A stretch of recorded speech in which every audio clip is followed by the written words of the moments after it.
Assalamu alaikum wa rahmatullahi wa barakatuh. My name is Abdelhalim Moussaoud. I'm a second year mechatronic engineering student.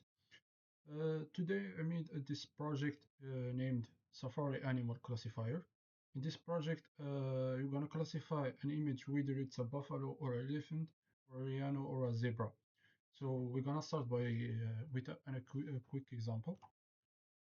We press the browse file. If you have the file in your laptop, you browse it. I choose this one.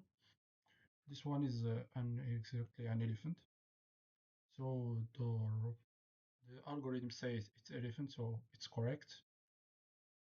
So yeah, it works, and it gives you a quick reminder. Elephants have over 40,000 muscles in their trunks. Okay, so now let's get started with the code. We're gonna start with our Jupyter code. First of all, we're gonna import the necessary libraries. I'm using TensorFlow and Keras for the deep learning backend, and Matplotlib for visualize the data. I also get random seeds here. This ensures that every time I run this code, I get the exact same result. We're gonna pass to the cell2. The cell2 will define the path and the global parameters. Here is the link of my dataset, and then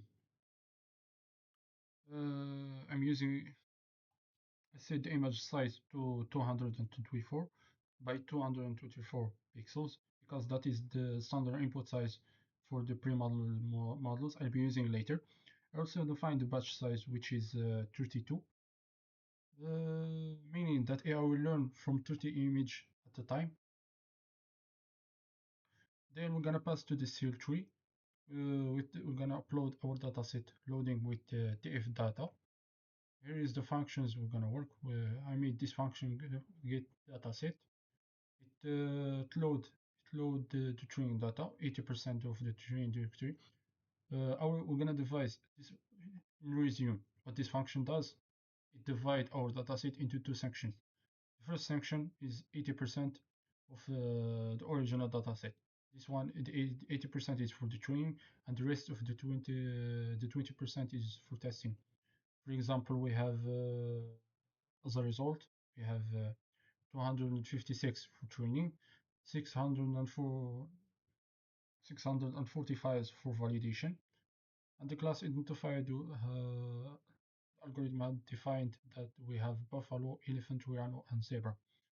Here we're gonna visualize our data. Just as an example, to see that if our dataset works, is everything works.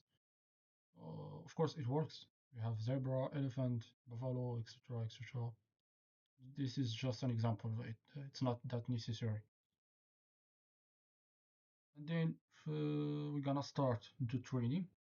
The first algorithm we start with is the CNN. It uses the standard convolution and max pooling layers. I used this as a baseline to see how well sample model could learn without any prior knowledge. As expected, here I trained the model. Here was just to visualize the input, dataset, etc., etc., and the layers. As of course, I visualize the accuracy of the model. It struggled to reach the high, as you see in the graph, it struggled to reach a high accuracy compared to the others. The second algorithm is MobileNet V2. Excuse me. The second model is MobileNet V2. This model uses transfer learning with transform learning as a basic. This model has already been trained on a million of images. I froze its brain so we don't destroy its knowledge. That's what I did here. As a function, I defined the build MobileNet. I added my own layers at the end to recognize our specific anomaly. Note that this is the model I choose for my final web app because it's lightweight, and you're gonna see the result in the end of this code in Jupyter. Here it's been trained. And the last algorithm, the third one, is ResNet 50. I defined also this function, WildLens AI. This algorithm is a much deeper and more powerful architecture than MobileNet and other one. While it offers incredible accuracy, it's completely heavy and it takes a lot of time. I mean, a lot of time to to train. It's not that less than 30 minutes.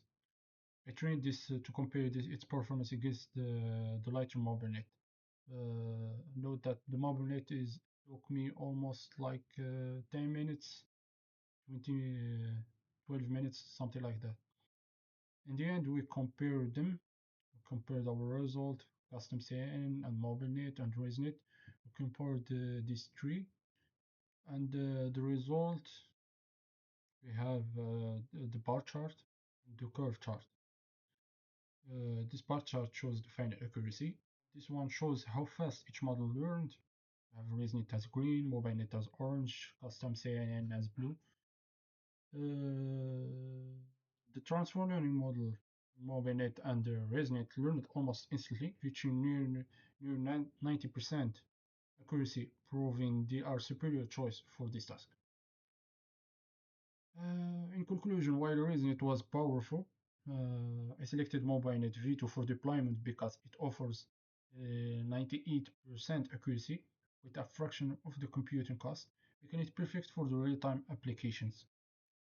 Now we're gonna move to the code that I used to to make our web interface. I'm gonna start explaining the code, all of it, beginning from the import until the last line.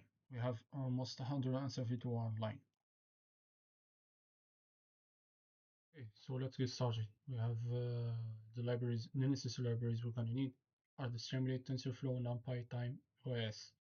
This is the main libraries we're gonna use in our project. We're gonna configure our project using the setup page configure function. Here you define some variables we're gonna use later. And here we use the CSS code to make our web look like more professional. This code just define the colors, the RGB, the size, etc., etc., something like that. And then we load the civil model using two functions. We have the build model structure and the load prediction model. This is the core of the application. Instead of loading the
and then we have the rest of our code, the last part.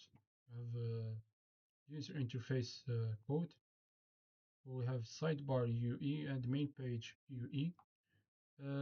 This one lets the user address the confidence threshold. If any AI isn't sure, we can tell it to stay silent. And then second part is for defining the titles, this semi-titles, the words, the pictures, etc., etc. Everything you need to define. Once the image is dropped, I pass it to the model, get the prediction score, and display the result with a dynamic progress bar. And that's it. This is our code, and we're gonna finish with an example of our code, and then gonna stop our code, the previous code, because it's still running. With Control C. Then we use the command line as before. Streamlit run upon pi. We run it, and then here we are. It's taking a little bit of time, but nothing more than 10 seconds. It's usually nothing more than 10 seconds. We get started on it. Here we are. Okay, this is the title, Safari Animal Classifier. Everything is here, everything works correct. We have the browse file button, we press it. When it takes you, gonna choose with the image you want. For example, we're gonna choose the previous image, elephant one. Here is our image. Okay, the algorithm analyzes the image, then it's gonna give us the result. Okay, it's an elephant with a confidence level of 99.54%. That's it, here's our line. Okay, this is our code, this is our project. We have saw our part of Visual Studio Code and the Jupyter Visual Code. Everything works fine. See you next time, guys. Assalamu alaikum.